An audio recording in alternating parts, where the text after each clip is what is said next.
উমানন্দ বিশ্বৰ আটাইতকৈ ক্ষুদ্ৰ নদীদ্বীপ। ই গুৱাহাটীৰ পাৰত ব্ৰহ্মপুত্ৰ নদীৰ মাজত অৱস্থিত। এই উমানন্দ দেৱালৰ নামৰ পৰাই দ্বীপটোৰ নাম উমানন্দ হ'ল। ব্ৰিটিছসকলে উমানন্দৰ আকৃতিৰ বাবে পিকক আইলেণ্ড বা ময়ূৰ দ্বীপ বুলি কৈছিল। জনশ্ৰুতিৰ মতে শিৱই এই ঠাইতে তেওঁৰ তৃতীয় নয়নেৰে কামদেৱক ভস্ম কৰিছিল। সতীৰ মৃত্যুৰ পিছত শিৱ ঘোৰ তপস্যাত নিমগ্ন আছিল।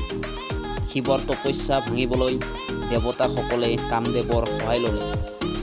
তপস্যা ভংগ হোৱাত শিৱ ক্ৰোধিত হৈ কামদেৱক এই ঠাইতে ভস্ম কৰে। সেইবাবে উমানন্দৰ আন এটা নাম ভস্মাচল। উমানন্দ মন্দিৰক পাৰৰ পৰাই চালে পেখম ধৰি থকা ময়ূৰ এটিৰ দৰে দেখি বাবে দ্বীপটোক ইংৰাজে ময়ূৰদ্বীপ বা পিকক আইলেণ্ড নাম দিছিল। উমানন্দ দ্বীপটোত তিনিটা মন্দিৰ আছে। উমানন্দৰ মূল মন্দিৰটো হ'ল উমানন্দ দৌল বা মন্দিৰটো। মন্দিৰটো আহোম ৰজা স্বৰ্গদেউ গদাধৰ সিংহৰ নিৰ্দেশত গড়গয়া সন্দিকৈ ফুকনে 1694 চনত নিৰ্মাণ কৰে। ইয়াত এটা ৰূপৰ খোদিত শিৱ মূৰ্তি আছে আৰু ইয়াত শিৱ পূজা কৰা হয়।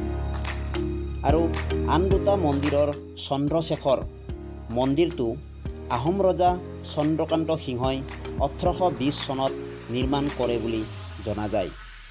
উমানন্দত প্ৰতি বছৰে ধুমধামেৰে মহাশিৱৰাত্ৰি পালন কৰা হয়।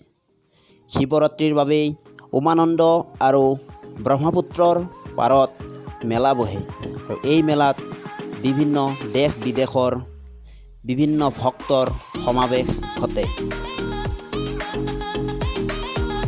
উমানন্দ দ্বীপটো জৈৱ বৈচিত্ৰ্যৰে ভৰপূৰ। উমানন্দ দ্বীপত বিভিন্ন প্ৰজাতিৰ সোণালী বান্দৰ পোৱা যায়।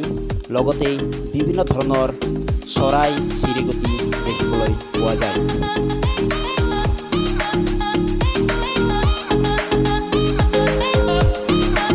ব্ৰহ্মপুত্ৰৰ মাজভাগত থকা বিশ্বৰ আটাইতকৈ ক্ষুদ্ৰ নদীদ্বীপ এই উমানন্দ নদীদ্বীপলৈ ভক্তসকল যোৱাৰ সুবিধাৰ্থে ফেৰী চলাচল কৰে আৰু এই ফেৰী সেৱা উজান বজাৰ ঘাটৰ পৰা পোৱা যায়। বিশ্বৰ আটাইতকৈ ক্ষুদ্ৰ নদীদ্বীপ উমানন্দৰ বিষয়ে আজিলৈ এইখিনিয়ে। আকৌ লগ পাম আন এটি ভিডিঅ'ৰ সৈতে। ধন্যবাদ। আশা কৰোঁ ভিডিঅ'টো চাই ভাল পাইছে। যদি ভাল পাইছে লাইক কৰিব, শ্বেয়াৰ কৰিব আৰু মোৰ channel voice of Bhairaguri subscribe কৰিবলৈ নেপাহৰিব।